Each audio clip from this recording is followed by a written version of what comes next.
So, we're live. Welcome back, then, people. Today is the Nottingham Forest preview. A big game. Arsenal usually don't really have a problem in the FA Cup. However, the last time we played Nottingham Forest, we all know what happened. But today I've got a very special guest, Kenny Ken. How are you doing? I'm all good. I'm all good. Looking forward to the game. I think after we lost against Man City, it was one of those cases where you couldn't wait for the next game, and that's why I think there was a slight frustration that Liverpool game was postponed. But it is what it Mm. is. We are going to see a lot of postponements. Maybe for the foreseeable future, especially for this rest of this month, because we're in a situation where there's going to be high infections. So I understood that. I wasn't. I was more upset with the fact that Arsenal fans who've bought tickets, you know, you know, some of them bought them through the club, some of them bought them of a mate. They can't go because still in the holidays, you want to take your kids. They're the people I'm worried about. I'm not too bothered about the fact that the players might get affected or TV shows might get affected. I think it's the match going fan that people need to worry about.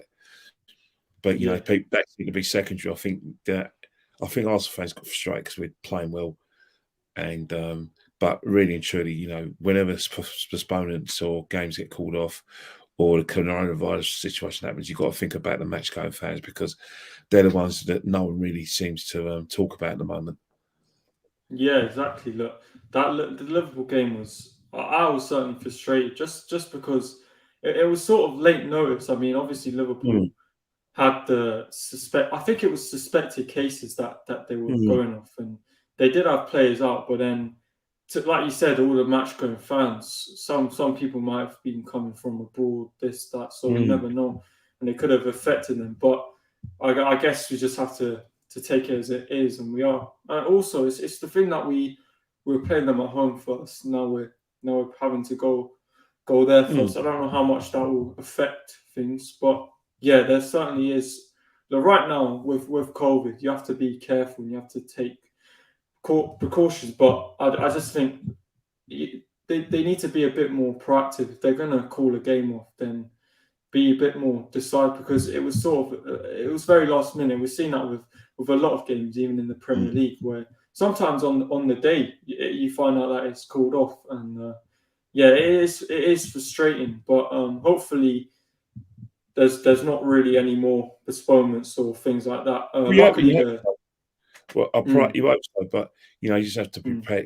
If you want to just hope for the best, prepare for the worst. But again, it's one of those things like, they're suggesting that, maybe the players should take some sort of precautions, like, vaccines. Because I do think that I know in Italy they do it, and I know in France they do it, and I know that, I don't know what's happening in Spain, but I know that in terms of the Champions League, it's going to be cause a bit of kerfuffle of English clubs or in Europe are playing clubs from France and Italy because, they want to that is the sort of law that's in that regulations in their leagues that everyone players should be vaccinated. I mean, Chris Smalling of Roma has only just agreed about the vaccination because if he mhm. didn't, he wouldn't be able to play. So I can't. I think England's a more sort of like liberal, freedom of speech place for that to happen. But I wouldn't be surprised in the World Cup, especially people going into Qatar, they are going to insist on that. I can't see it ever happen because I think whatever happens in Europe tends to transcend over to the other parts of the world, and then England will drag their heels, kick and scream, but eventually they may agree to do it. Yeah, I think what the thing is when they're thinking about postponing games and this that some of the things I've seen is due to COVID cases and injuries. Well, I don't think injuries is a Mm, reason that you can call a game off. If it's purely COVID cases, then that's fair enough. But sometimes, like I said, it's just the timing of it is a bit frustrating. However, look, it's going to happen, and we oh, probably will 100%. see more postponements at the Mm, end of the day. But yeah, luckily the Burnley game has been moved to the mm. Sunday because that was going to be tough playing. I think it would have been less than 48 hours between the games. But let's talk a little bit about about Nottingham Forest. Do you Mm. what do you think going into this game? Are you confident? I mean, what are your thoughts? Yeah, definitely confident because we've got a big enough squad, and they obviously there is. I don't know if we're going to mix it up or not, but there's no reason for us not to mix it up because we're not in Europe. We've had games off as well, so you kind of know that Leno is going to play. Hmm. You kind of know that Cedric Suarez is going to play, and you know that Tavares is going to play at left back, and then you kind of know that Rob Holding will play, and probably Marie will play, and then midfield, you know, like obviously you expect Sambi's going to play, and then maybe El Neni, but El Neni's in Egypt anyway, so that's a vacancy. Grant Xhaka could play there, and then you look at the situation. You don't know what's happening with Nketiah because Crystal Palace is sniffing about.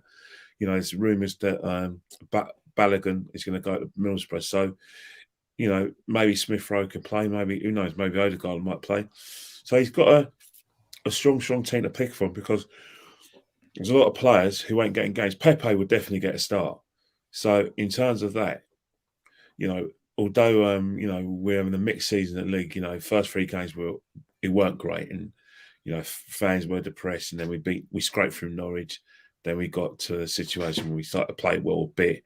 Then Liverpool came, and then momentum goes down, and defeats that really shouldn't have happened against Man United and Everton. And then after that, there's a bit of form. So a lot of players are going to want to play. I want to play these games. So I expect Arsenal to go strong because I still think that our best shots of getting to Europe is through the League Cup and the FA Cup because we're probably the most inexperienced team out of our contenders, but we're probably the team that's most informed. So you never know what's going to happen because there's some really big games. Spurs, next week. Then you've got Liverpool going to come in there. Well, we don't know how that game's going to be. It could be in March or April, but they could be fighting for the championship still. So that's going to be a big game against us. Man United, because of the players they have, you can't rule them out, and they'll get it right eventually. And they always seem to do. Hmm. So that'd be hard. And West Ham quietly coming a bit of form as well. So we've got some really big games. Wolves as well, home and away. So I'm not saying we're going to lose those games, but they're competitive, really hard games where you think with a couple of teams probably have a bit more quality than us, and they're going to be hard to beat. I haven't even mentioned Chelsea, so we have to take the Yeah, cup seriously. And plus, yeah. Look, we're not in Europe, are we? no, we're not. So that's another look. With the FA Cup, I have a. It's sort of like the FA Cup. Look, it's I'll say it's the only trophy I've seen us win. So I'm fond of the FA Cup, and I would like to go for it because look, like you Well, said, we're not in Europe. We have when it comes to that period in April, May, like you said, where games are coming thick and fast, and the mm, teams that are mainly the teams that are in the European competitions, they'll have mm, their midweek games and the Premier League games. That could be a time where we have a real advantage, and we already do have a significant advantage to other teams because we're not in Europe. So mm. look, as much as I would like to win the FA Cup, I don't want to put all our eggs into a certain Oh, basket, and then so it's about balancing it, if you know what I mean. mm. But the thing Yeah. with the FA Cup is that, obviously that's the only trophy you've seen. But back in the day, it sounds like in my day, but seriously, I will not lie to you. The FA Cup, when I was growing up, was a very very big occasion, and I think it wasn't just the fact that it was the cup, winning the cup. It was the whole final. It was like a massive occasion, and I think, obviously, you remember it's the only cup you've seen us win, and the first thing you're going to talk about, obviously, beating Chelsea, Aston Villa, and I'm sure you remember Hull as well.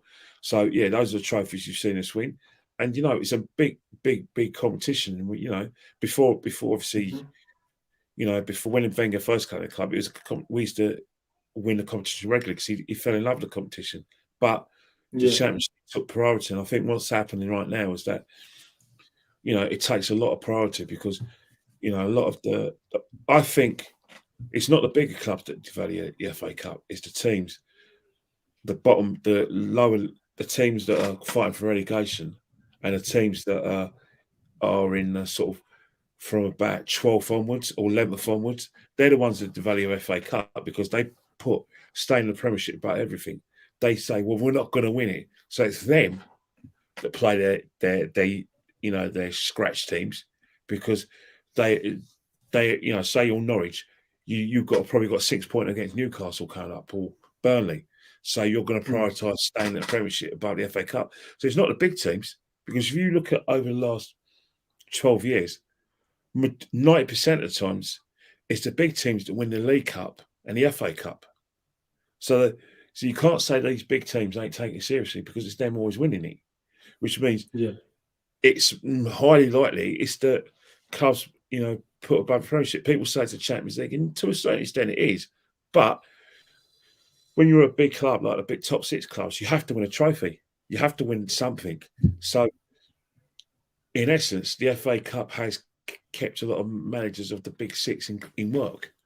So, I still believe it's the clubs who are the sort of mid-range clubs and the clubs fighting relegation. They're the ones who devalue the competition, not the big clubs. Yeah, like that's a really good point. Like you said, if you're a big club like Arsenal, Manchester United, I mean, Manchester United haven't won a trophy in 4 years, so they might be looking at it and think, well, if we go for the FA Cup, if we really go for that, then at least that will end that drought and we can lift the trophy. Same thing with Spurs. So like all these big clubs. I forgot about them. Yeah, exactly. That's what I'm saying. Like Spurs, again, it's the same with the League Cup. Spurs obviously in the semi-final, and if you think of it, in the FA Cup or the League Cup, there's always one team who are a little bit lower down in the league or in a lower league who make it to a quarter final or a semi-final, or sometimes even the final, like you saw with Hull and Aston Villa when we beat them. Even Sunderland this season, they made it to the quarters. So there's always a team that can go further than people think in these competitions. That's like you said. The thing is with these cups, it's like everyone has a chance. So I like playing teams like Nottingham Forrest. I like playing all these teams, and then hopefully Arsenal can. I mean, like I've said, if you take the competition seriously, then you have a real chance of really getting far in it. And we have done that in the past few years, and like you said, it can really keep a manager in the job. Because I think if Arteta didn't win the FA Cup, I don't know if he would have been kept in the job in that period in November of 2020, where we were on that dreadful run, or even if we got knocked out the Europa League. It can do a lot for a club.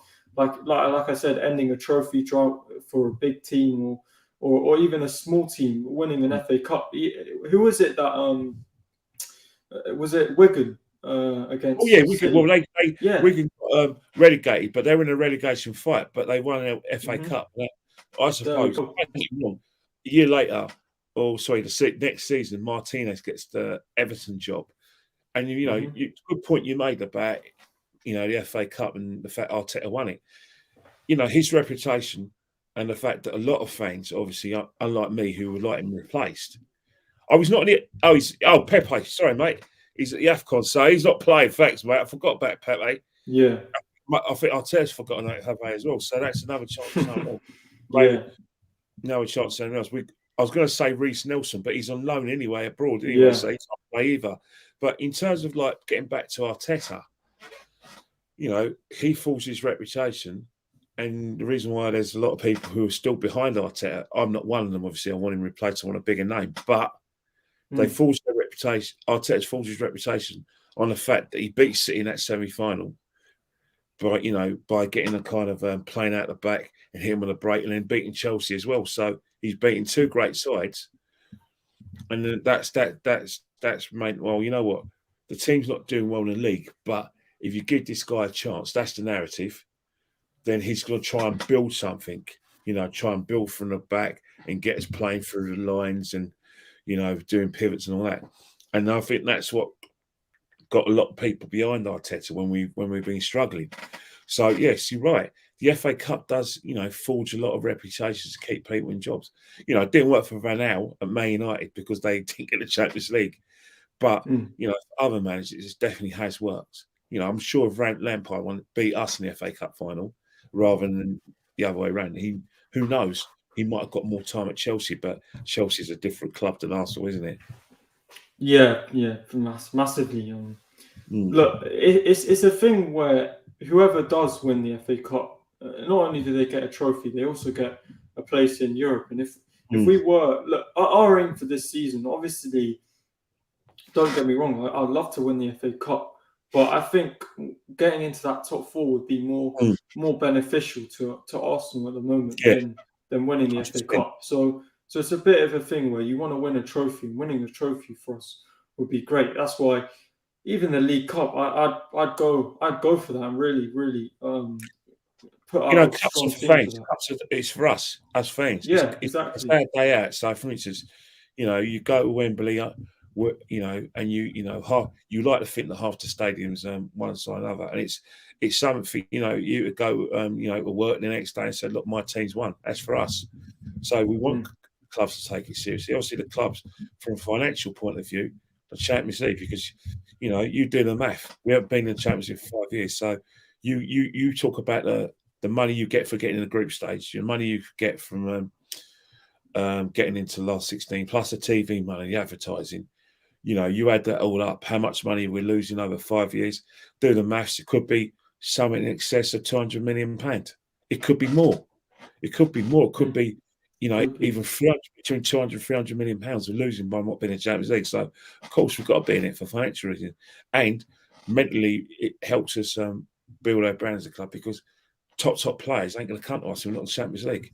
Doesn't matter, don't get me wrong, it's nice that they want to come to the Arsenal because we're the Arsenal, but you do the maths, you're in a sort of era that's different from me. My era is about a few decades above you, maybe 30 years above you, where Yeah. the reputation of Arsenal, Liverpool, Man United was enough. But we didn't have an influx of foreign players who don't give a damn about our culture. They will know we're big Hmm. clubs, but ultimately, how much are you going to pay us, and how much am I going to play? And I want it in my contract that I'll play as many games. Two, I want to be playing in the Champions League because I want to be playing against the best. Yeah. That's That's your era, that's which is yeah. obviously you're younger than me, so you've been brought up, right? And you got involved. You've been brought up to believe, what, it's only FA Cup. Not that you say it because you haven't said it today, but if Hmm. your subconscious is, we need to be in that Champions League. I want to see Arsenal play Barcelona. I want to hear that Yeah. music. So subconsciously, you haven't told me that, but subconsciously, you believe that that the Champions League is the place to be, and that it's probably more. Yeah. Yeah. Yeah, FA Cup's great, but the kudos of being in the Champions League is massive. You've been brought up into that era. Yeah, yeah, that's a good point because during my era, I first started. This is going to sound crazy to you because you've been supporting the club for a numerous amount of years. But I first started actually properly watching Arsenal during that 2012 period, 2013. But that was sort of, I'd say that was when I was old enough to really understand Mm, what football was all about. And then it seemed like getting into the Champions League was just normal for Arsenal yeah. back then. But it Mm, was more at that point. It was more the frustration of not winning the league, and we mm, wanted to really challenge for the league. So I was brought up with that, and then it got to the stage where we were constantly finishing fourth, and Wenger was not really taking us anywhere, and fans were starting to get frustrated, and I didn't really understand that because for me, Arsene Wenger was the only manager I'd seen manage yes. for Arsenal. So for me, he was this legendary figure because It was for all I'd of us. only seen him. Gosh, Yeah. let me tell you something now. Every person, right, that became Wenger was like you, to a certain extent, that we all loved Arsene Wenger, we all worshipped him, we all hung on to his every word. Like, for instance, when I was, obviously when I was behind Wenger, it was a case of like he's on TV, and you tell everyone to be quiet because he's speaking. or if you're upstairs, you rush downstairs because Arsenal think, like Sky Sports or BBC One, right? Arsenal manager Arsene Wenger's coming down, so you rush downstairs because Arsene Wenger's speaking, and so in that respect, we've all were like that. But as the Wenger we loved was the Wenger that fell in love with the champions, that fell in love with the FA Cup, wanted to win trophies and challenge for the league. The Wenger that you got was a Wenger who basically had teams that were getting smashed by Chelsea and Man United, smashed. And then when Man City got their money, we're getting smashed by them, and we weren't competing. And then Liverpool used to smash us occasionally, although they went in a decline. So even though you saw that, you got used to that, but you're happy with getting the Champions League. I wasn't happy with that. And hence the fact that, and when he said fourth was a trophy, it wasn't a problem to you. It was a problem to me, because we went 9 years without winning a trophy because he put all his eggs in the basket and in the top four because he was successful in the Champions League. So for me, that went on. Hence the fact, after 2009, when Man United smashed us to pieces in the Champions League semi-final, off you go, mate, because I wasn't convinced that we could win the league because we weren't competing in the games against our rivals away from home. And that hasn't changed. Our away form against our rivals, top six, is atrocious.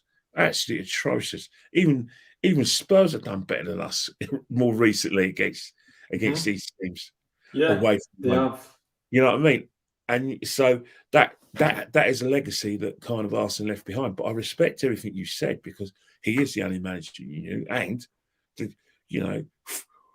you were brought up in an era where not only were we getting the Champions League, Spurs were getting in it, and we also nicked fourth place from the last day of the season. So yes, respect to that. That's your era, and that's what the club's brought you up into. And I can't disagree with what you said, because getting the Champions League is brilliant. It makes us a lot of money, and you get to see big games.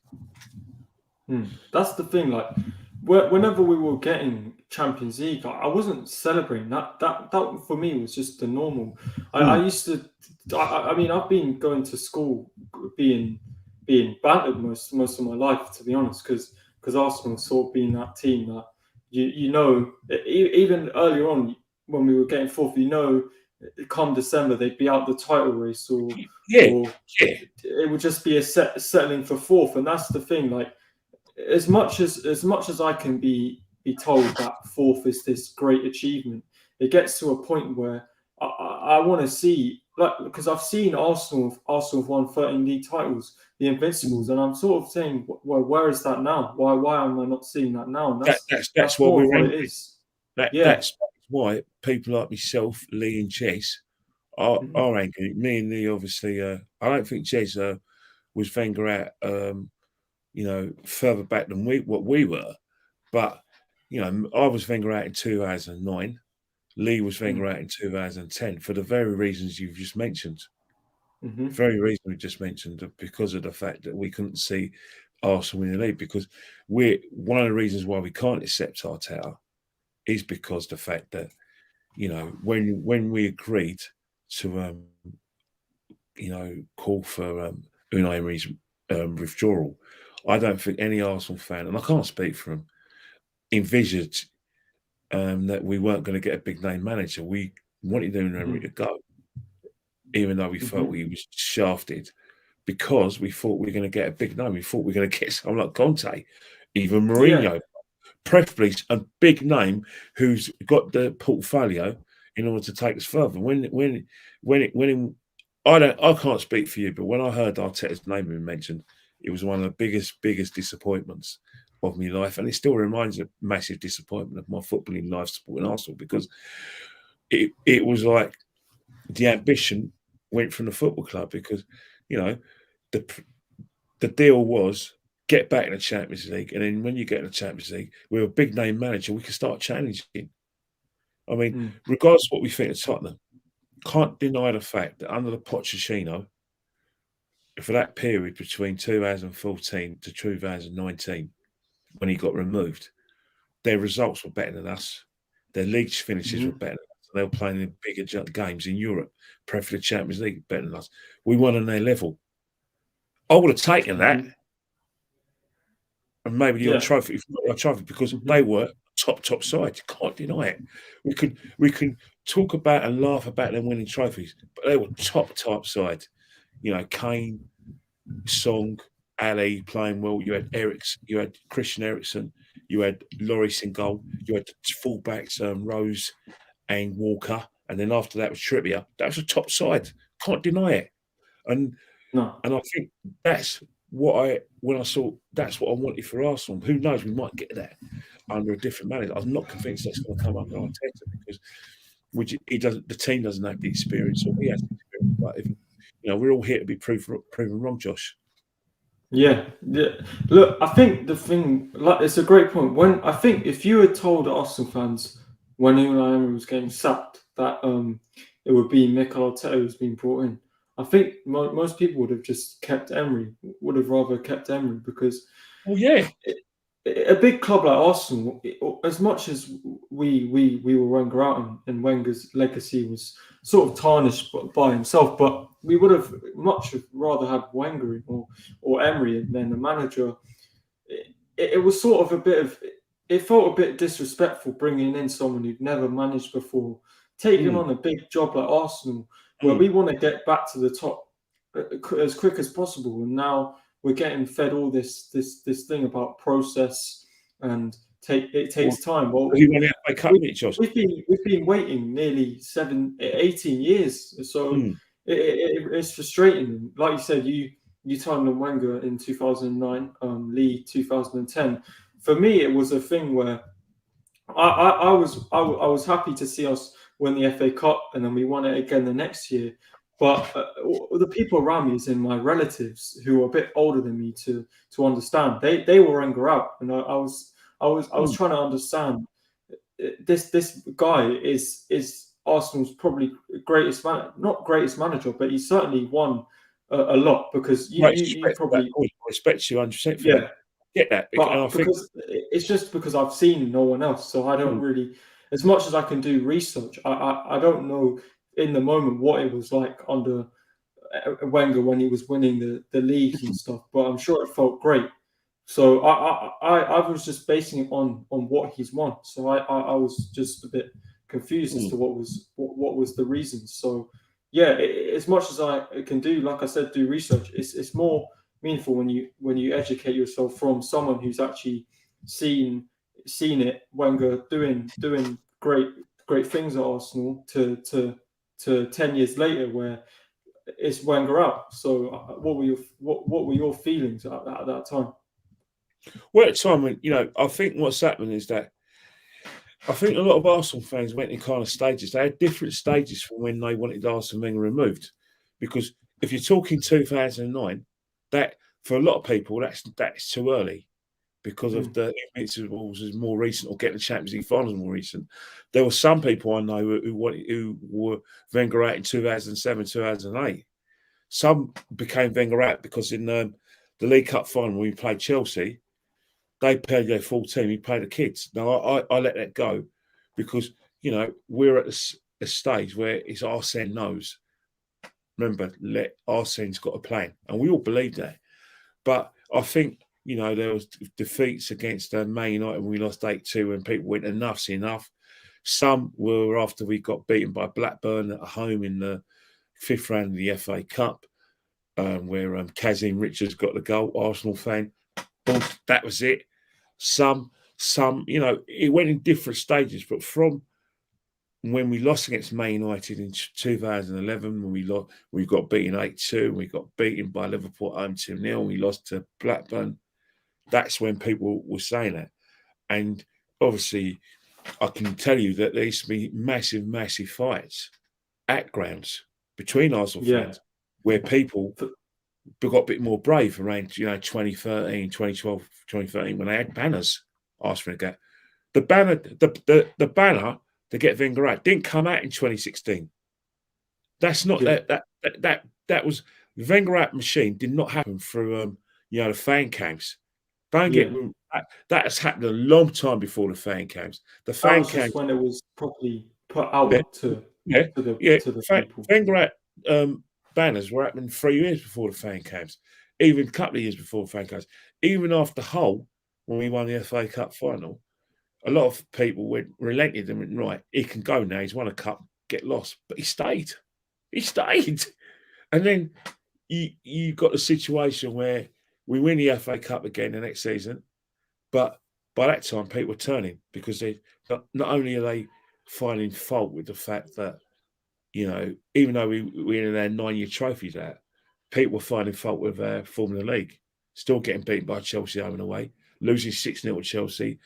That season we win the FA Cup in 2014, losing 5-1 to Liverpool, getting thrashed by getting thrashed by teams and we should have won the league.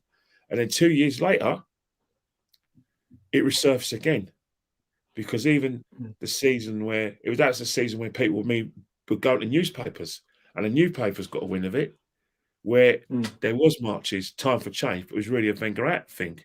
And then what happened is that we should have won the league, but Leicester won the league. People were really vocally being Wenger out. There fights in stadium, fights at away grounds.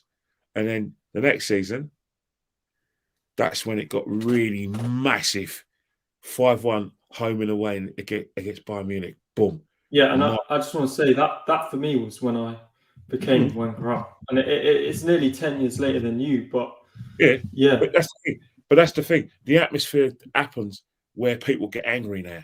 It occurs to us. Not only are we not going to win the league and we're going to be out of Champions League, there was a slight thing that we might not even get the top 4.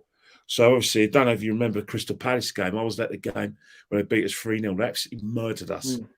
Where there were fights in the stadium. I'm telling you now, no word of a lie, there were punch-ups behind fans where people were screaming and shouting for Wenger to go. And if anyone so much as sang in support with them, they were getting it. And I'm talking physical fights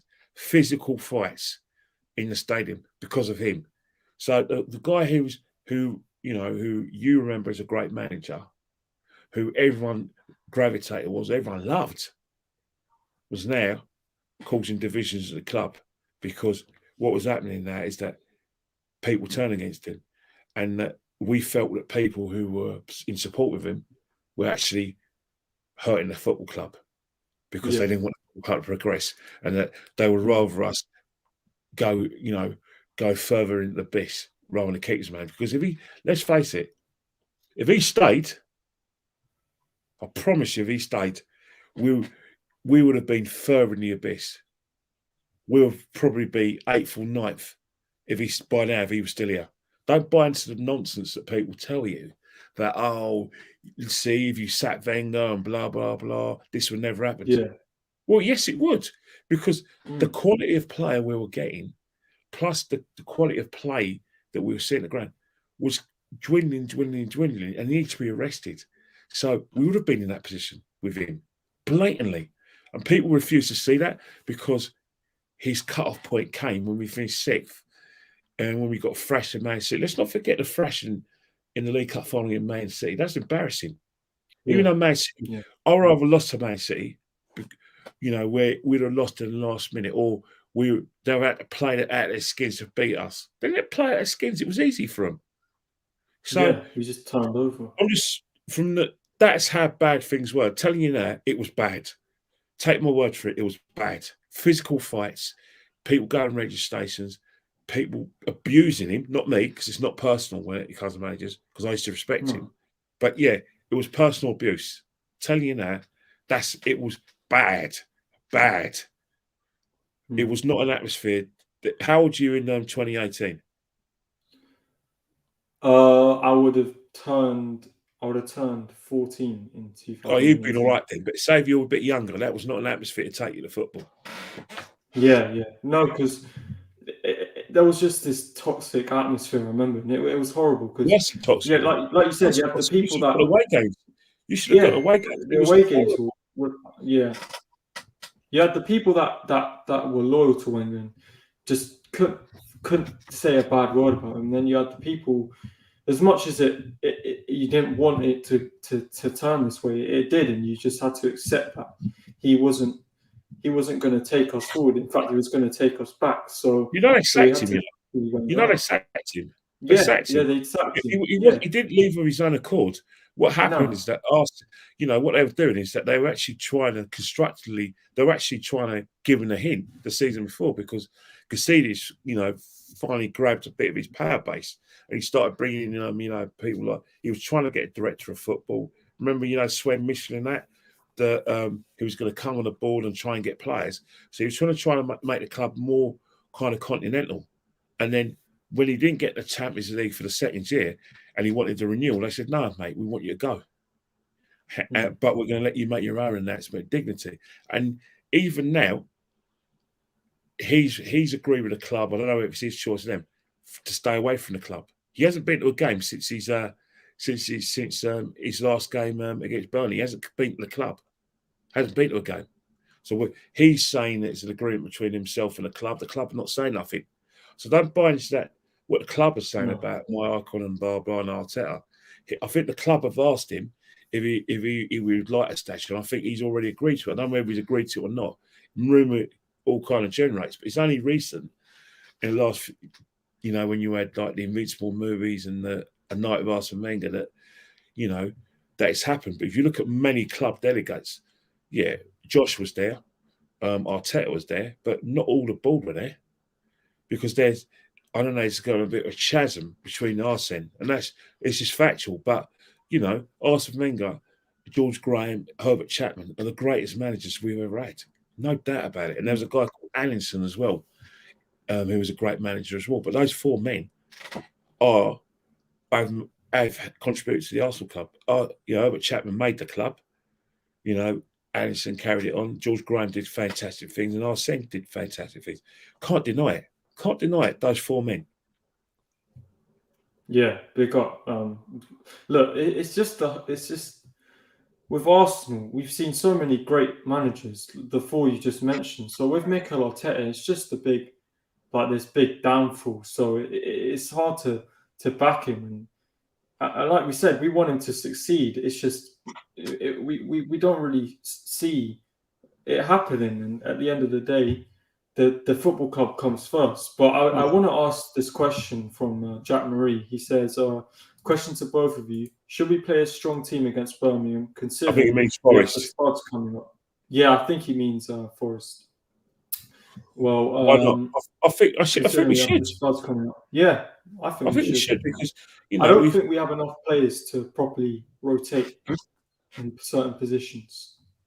Remember, we haven't played Wolves. It's not as if we've had a full program. Wolves was called off because of their COVID situation. Yeah, probably helped them beat Man United, and and we haven't played Liverpool. So it's not as if we're like, because obviously, if we had gone strong against Liverpool, which we would have done, 100%, Jack, I'd have just thought, yeah, you've got a good point there, mate, because we've had a massive game against Liverpool, and obviously, there could have been a few injuries here and then, and we've got to play them next week. I hear you, but I think we haven't had the full program because of COVID that we perhaps should have. Yeah. Noah says, question for Kenny: if we finish above United and Tottenham, will that be a brilliant season? I think it'll be considering where we've been. Well, it depends where we finish. If we finish above Man United and Tottenham, and West Ham get fourth and Wolves get fifth, then no, it ain't a good season because they're in then West Ham have got the Champions League places and Wolves have probably got fifth or Leicester. So we're in a Europa League, which is bring you a bit of money. We'll be playing on Sunday, everything, but it only works if we're actually achieved anything. Obviously, let's face it, a top four is not a trophy. It just helps you get into a top competition, but it's not get your league. But if we finish and get the top four, then Arteta should be ecstatic with the season, considering where we started. But that's only if we get into the Champions League. But anything other than that, then it's nice. But he hasn't achieved anything. Yeah. They got Gracie May in the chat. I Go see. subscribe to her. Yeah, definitely go subscribe to her. Big up Arsenal Alex as well. Oh, Go Alex, say subscribe to to mate. him as well. Yeah, I saw that show you did with him. That was really really good watch. Yeah, I meant Nottingham. Look, Kenny, I'm gonna ask you what you would do in terms of your starting lineup. We'll go position by Okay, position. yeah, Yeah, we'll start in goal. Are you going I know. Bright Leno? Yeah. Leno, right? That's pretty standard. I would also go Leno. On the right hand side, who are you picking? If he's fit, I'll go Cedric Suarez. Yeah, I'd go Cedric Suarez. Mm. I think that they had COVID. I'm pretty sure they're Yeah, back they now. I had. think it was all our right backs who were You infected. know what? I made a joke, right? They must be sleeping in the same bed for them to all get it. You know what I mean? Yeah, I yeah, mean, all your right backs have got COVID. How yeah. does It's that work? crazy. Yeah, I mean, Yeah, yeah. Centre backs. Who are you picking at centre back? Rob Holding and I was going to say Rob Holding on the left hand side and on the right hand side. I was going to say for balance, Ben Moy. I Right. know, So I you're know, going Ben I know White it's and a Holding. biggie. I know it's a biggie, but you know, in terms of like getting in games, I want him to know that kind of games to be fight with Liverpool because I think Rob Holding is no good. You can't play Rob Holding as a right-sided centre half. He plays his best football either in the back three or as a left-sided centre half. Yeah, yeah. Yeah, I think Rob Holding on that left is I prefer him on that side. Obviously, there's Pablo Mari, but Gabriel's suspended, of course. Yeah. Left hand side, I'd personally go Tavares. I mean, would Yeah, of you course, agree? yeah, 100%, yeah, Yeah, definitely.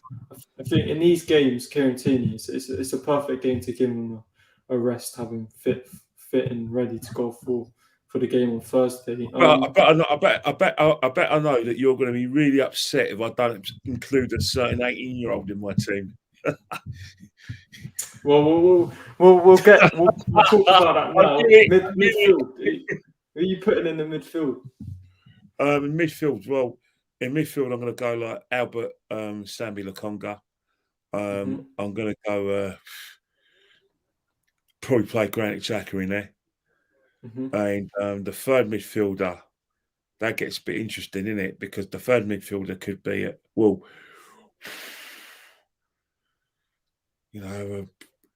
Maitland Niles can't play there because he's got a Roma in it. He's gone. He's gone, isn't he? Yeah. So in terms of Pepe's in Africa.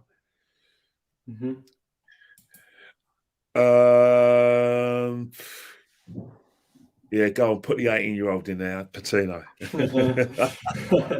Yeah, look, I would give Patino a chance. I don't mind if it was even to come off the bench. You could No, put put him on Patino there. there. Put him on there. You You've could got put players down in Smith Africa and Rowe players there. who want to get out of the club. Yeah, you could put Smith Rowe there because he hasn't. No, Obviously, he came off the bench against City, so you could put him there. no, he can play in the front three. Yeah, you can play him. Right, so we'll go Patino then. Patino, yeah, go Front on. three. Yeah, Smith Rowe. we'll go on the left hand side. Smith Rowe's going on the left, yeah. Smith Rowe, and on the right hand side of the front three, I'll play Saka. Saka, yeah, I'll play Saka as well. Up front, I was going to say Eddie Nketiah, but he's looking for a move away. So I'm going to go. I think I want to have another look at Balogun before he goes on loan because I heard he's going on loan as well. I just want to have a look at him. You know, I would have said Balogun as well. Mm. Yeah, no. So we're going Balogun up front. Go on. What were you going to say? Yeah, what's that? Were you going to say something? No, not at all. Okay, cool. My nose is itchy. Oh, okay, no worries. We're going Leno in goal, Cedric, White, Holding, Tavares. Then we're going Xhaka, Lokonga, Patino, Smith Rowe, Balogun and Saka. Yeah, that Yeah, no excuses not to that's a get the strong job team. done. Yeah, it's a strong team. Lacazette is another one who you don't know if his heart's properly in it because he's obviously You linked know with. what? You know what? Mhm. A lot of the players look up to Lacazette and Oba as well. I don't know whether it's because they're cool guys off the field, but I know in terms of like off on the field, Lacazette is a very, very, very good influence on Yeah. young players. You know, you see it on the pitch that players like like Odegaard looks up to him. Saka 100% looks up to him. Although Saka, I think he looked up a lot to David Luiz because David Luiz is another player that a lot of players looks up to. And I know Petr Cech when he was at the club, despite what people thought of him, he had good leadership skills, and a lot of the players looked up to him because of the fact that they've known he's playing in big games. But like I said, is highly, highly respected and thought of by the players. The team. In fact, I've seen you see it in the pitch. They all 100% respect him. Jack has got a lot of respect as well in terms of like within the dressing room, not from the fans, because I'm sure a lot of fans ain't having him because he's not what some fans feel is the dynamic midfielder that they see at other clubs. They just see someone who's a very good passer of the ball, great positionally, lets people helps people encourages people in getting position, but they don't see someone like, and they don't see an athlete or someone who's going to kind of, you know what I mean, in terms of Yeah. midfield. He's a good hmm player, but we want someone a bit greater than that. Yeah. No, I 100% agree. Also with Lacazette, I think if with Lacazette, if he's going, I think someone who can do the link up play that he does, but can also Hmm. finish Well, finish the Arsenal chances. striker. Arsenal have been looking for strikers for since.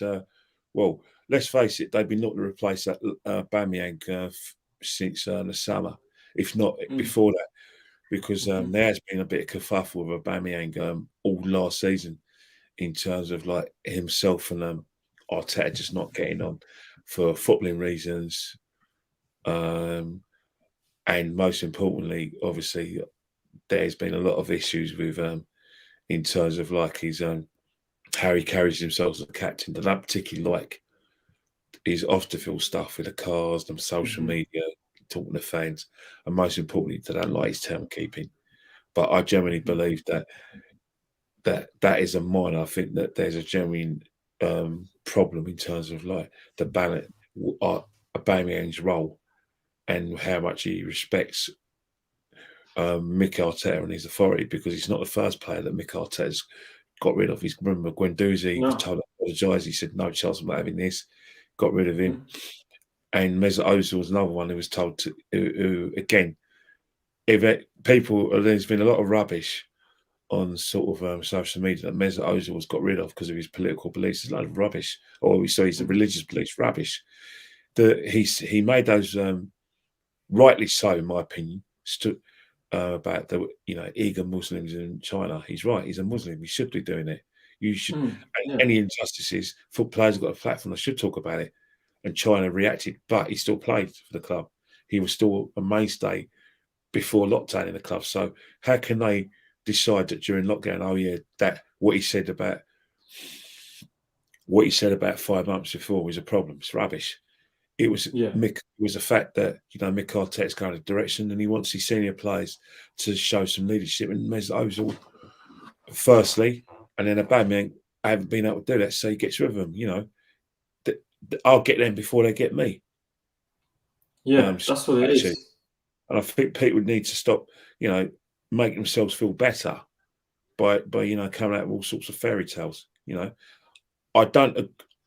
I think I don't agree with how it's been done with Arteta, with Ozil and Aubameyang, because you're not making an instantaneous decision. You sell them and get rid of them properly, unless act like a business. So the fact that I know we're hearing that Aubameyang, that the club is listening to offers, pleases me, because I want money for him. Newcastle, if Mm. you're listening, you know, Newcastle, if you're listening, he's available. Aubameyang, if you're listening, Newcastle are desperate. If you ask for 400 grand a week, they will give it to you because they're desperate. and ask for a bonus as well to keep them up, because that'd be an achievement in itself. So they will say yes to your money. Also, Arsenal Football Club, Newcastle desperate. Anything between 25 million and 40 million, they'll say yes. I promise you. So let's get a deal on. But Yeah. let's get a deal. Or if not, he could, and it's not Man City, and if you're desperate for a goal scorer, take them off our hands and pay the money, because I want the cash. I'm not bothered about. People will say, why you want to sell to a rival? Well, Man City are not our rivals, neither Liverpool, neither the big teams, because we've been nowhere near them. They're only our rivals if we're competing for them for either the top four or the league. Apart from that, we're only rivals in name only, but not where it matters on the pitch. Yeah. The thing I'll say with Aubameyang is, I certainly don't agree with his attitude in certain areas, and he wasn't a captain. We know he wasn't a captain. No, of course not. I think he was given the armband. When was the last American? That's a good point, but he was given the armband more because he was our best player at the time, rather than because he was actually a leader. And I think the thing is with Aubameyang, as much as I don't think he should have been captain, I think the way he's been managed has also been poor by Arteta. I think if you're an elite manager like a Conte, you get Aubameyang firing, because I still think he has it in him to score goals. If you notice, right, his average position is sort of left wing back. He should be playing on the last man and getting chances. He's not really getting them. Exactly, that's what I'm saying. He's been playing with his back to goal, having to carry the ball. He's not that player. What about holding the ball up? Because I think the way Arteta, the way a lot of players, managers are playing, that if you look at Lacazette, when he plays well, Smith Rowe plays well, Aubameyang plays well. And I think what it is that he takes defenders out of what I call their comfort positions, on the be it just in front of the goalkeeper or the high line. He gets them in the areas that don't want to go in. Hence the fact there's a lot of space for other players. You look at Harry Kane last year. He got the most goals and the most assists. And Song benefited from that because it's Harry Kane, people got suckered in and he started playing a deep role, and then players like Song were just running off him and scoring hat-loads. And I think that's how modern games going, that your strikers have to be all meant to everyone. That, playing off the shoulder, that you're not necessarily going to be able to play like that unless you've got a partner with you. Hence the fact that under Unai Emery, Lacazette and Aubameyang played really well, especially Aubameyang, because Aubameyang had that comfort zone of Lacazette in front of him. But there were times when Lacazette couldn't get in the team. We were asking Aubameyang to play to the forwards. It weren't working for him, especially people might say he might have lost half a yard of pace. Yeah. Look, age has definitely affected him, but I still think, look, with a player as prolific as him, you don't just forget how to score goals or where the goal is. And it was certainly think Unai Emery had him and Lacazette firing. But look, at the end of the day, the club comes first, and he's clearly not in Arteta's plans. And I don't think he wouldn't fit the system we're playing right now, because with Martinelli, you have a player that's rapid. He can play on the last man. He can beat defenders. Then you have Lacazette who holds the ball up and allows Martinelli and Saka to make runs in behind. So it really is a thing where he doesn't fit. If you notice that Odegaard's starting to play good football because he's going further. He's in that position that, that time when we used to always get annoyed with Mesut Ozil when he used to play deep, and you wanted Mesut Ozil in a sort of like that, not so much a number 10 role, but more into between the number 8 and number 10, where he goes further, he goes closer to the strikers, so he can either pass the ball or get past them and get in the box and score some goals.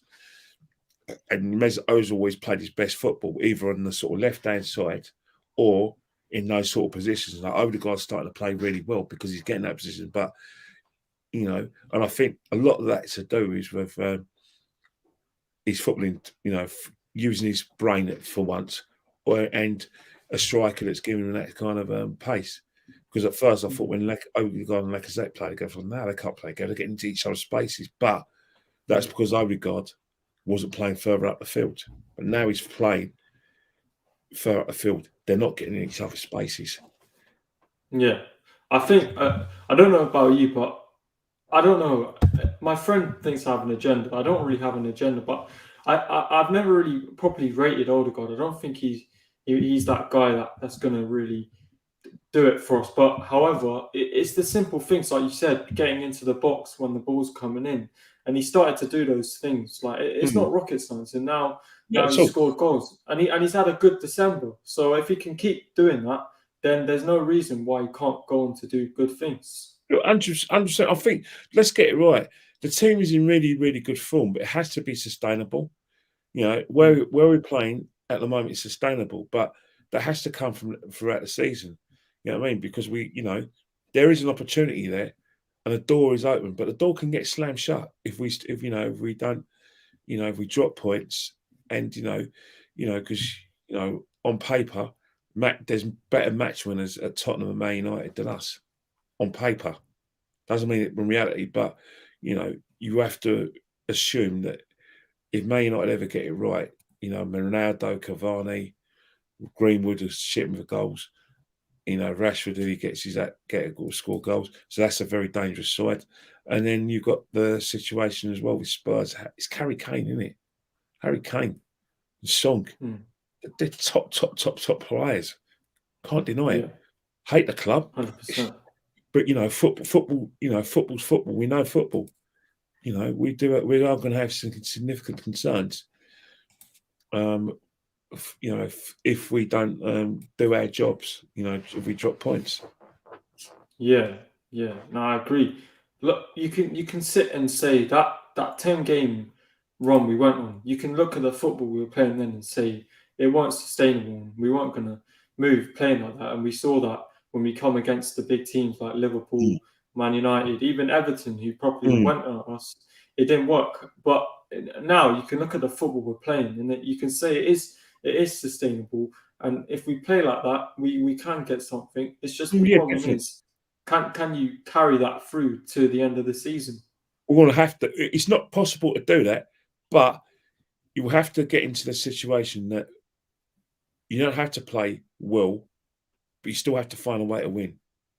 And that's where cutting edge comes into it. You know what I mean? Because the good Man City didn't play well against us, but they still found a way to win. Regardless of whether it's through the referee, whether it's through, being cuter than us when it came to playing the referee, they won. And I think that's the next step for Arsenal, is to find that way of, winning football matches when things ain't going to go right, things are not going well. But you've got a match winner who's going to put his hand up and said, right, I'm going to win us that match, because that's what good teams do. There's always someone or mate who's going to just say, you know what, it's my day to day. You know what I mean? Yeah, no. Look, Diego says Millwall 1, Palace 2. So always congratulations then. Diego's a massive, great guy, mate. Great guy. I see. Yeah, big up Diego. I can't wait to go to Palace and meet the guy, mate, because I'm looking to go to Palace. I can't wait to see him.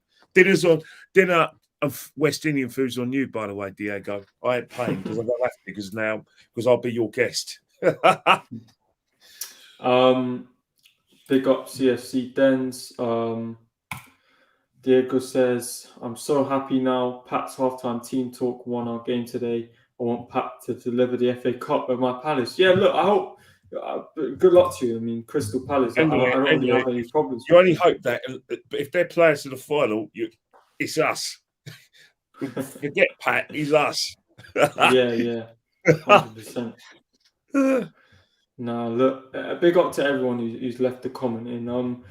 I've left Kenny's Instagram in the description, so you can go follow him there. Go follow his Instagram, Kenny Ken, and yeah, look, Kenny, big up for coming on, man. It's been great. I enjoy it because I enjoy it because it's what, contrary to what people say about me, I'm not fixed. It's not. If it was personal against Wenger, then I would have been saying silly things. and making personal remarks about his private life. I have no idea. It's not personal. Football. You know, I've got no problem saying to you, mentioning to you the enjoyment I got out of the Wenger years, the first 10 years of Arsene Wenger. I bloody loved it. The best times of my life. I enjoyed that performance against Man City. I loved it. Very unlucky. I felt for him and the players. You know, I enjoyed the performance against Tottenham. Just because I don't think he's the right man for the job, I'm not going to be a pork chop and say, oh, well, we win, lose, or draw. He's rubbish. I want him out, but I'm still going to mark him highly if he picks the right players, and he has, and the team plays well, and there's a pattern of play that I like. Of course, I'm going to mark it. It's fair. You know, don't come on to anyone's programs if you're not going to be fair. You have to be fair, or if you've got an opinion, then back it up, and provide facts that can support your claims, which can be challenged and can be discussed. If you can't, that's when you know it's not personal. It's personal if you just make a comment, but you don't put meat on the bones. Yeah, no, 100%. Like for me as well, all the people I get on, even Lee, even listening to the podcast with you, Lee and Jez, it educates me because I do want to hear about the club more, and I want to learn about the club more. For me, it's a sort of this thing where I've been brought up listening to this idea that fourth is this great achievement, but whereas you and Jez and Leo have seen all these league titles, you're not You know what? I respect satisfied that. with that. I respect that, but you know the thing that like woke me up was a couple of people like each on Twitter said no, we should be challenged for something. We're the Arsenal. We're a big club, and then obviously, but the thing that really made me think was when Spurs were getting the Champions League regularly, you were hearing Pochettino saying, I want us to challenge for the league, and I need more money," and that got me thinking. And then Spurs fans are going to me, "Who are you lot? No, we don't want. We consider Chelsea our rivals now. You lot get lost. They're the ones who are winning the league, so we want to be like them and challenge them." And it got me kind of thinking that that's the mindset that we should be having, and I haven't changed that. But because if we get fourth place, that's because I want us to get in the Champions League and try and win it, not just being it. So I'm not going to celebrate getting fourth place, but I'll celebrate it if we're in a Champions League semi-final. We got a chance of winning it. That's when fourth place is useful. That's the thing. It should be fourth place should be a stepping stone to 100%. build success, not settling for fourth, because that's the thing that worries me. If we do get fourth, will that be enough for the Cronkies to think? The thing is a lot of fans are worried that some fans don't want us to get the Champions League because they think we're going to get mullered and it'll be embarrassing. And I don't say they don't want us to get the Champions League, but they're scared that we're so behind a lot of the clubs in Europe because they've had experience of playing that competition, and playing that kind of high level European football that will get left behind. So I understand their worries as well, but the upside of getting the Champions League is to get better players and the players you want. Yeah, 100%.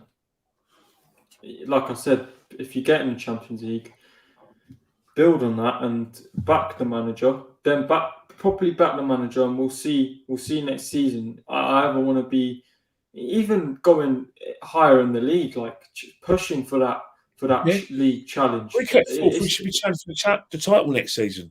100%. Yeah, that's the expectation that we need to have as fans. And if we do get into the Champions League, it will only be good if we push on next season.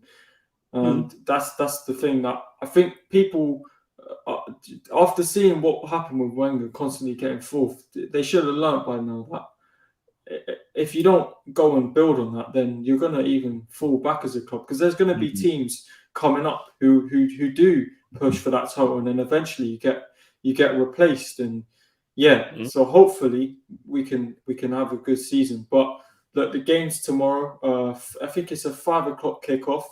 Yeah. What are your predictions, Kenny? Look, we're going to. Oh, 4 years ago, I said we're going to win it. We lost 4-2. Look, we're going to win it. All right, we're going to win. You know, because simple reasons that they're going to be high. I'm going to go for 3-0 Arsenal. We're going to win it. 3-0 I hope. Arsenal.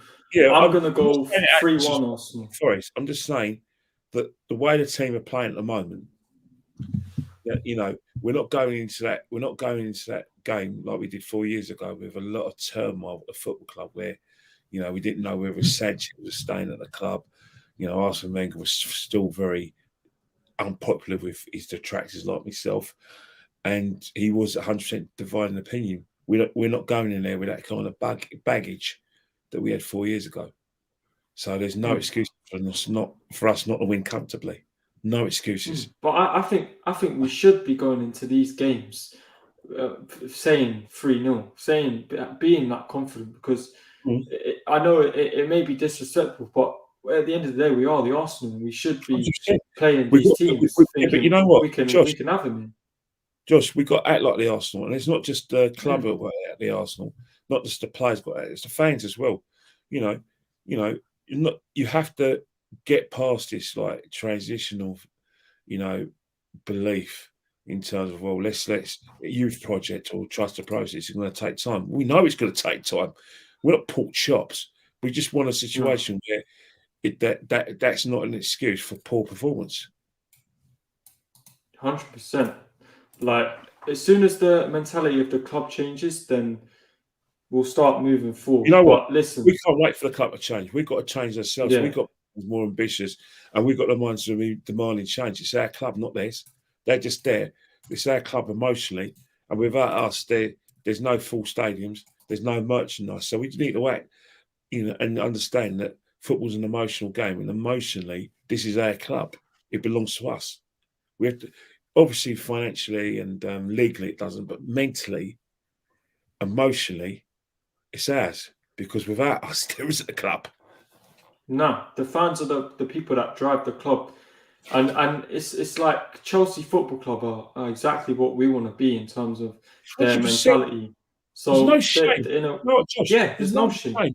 Just because Chelsea are a younger club than us, or Man City used to be a team that we used to laugh at, they're doing well now. There's no shame in Arsenal trying to go up with Man City and Chelsea and find out what they're doing right and trying to emulate it. Why not?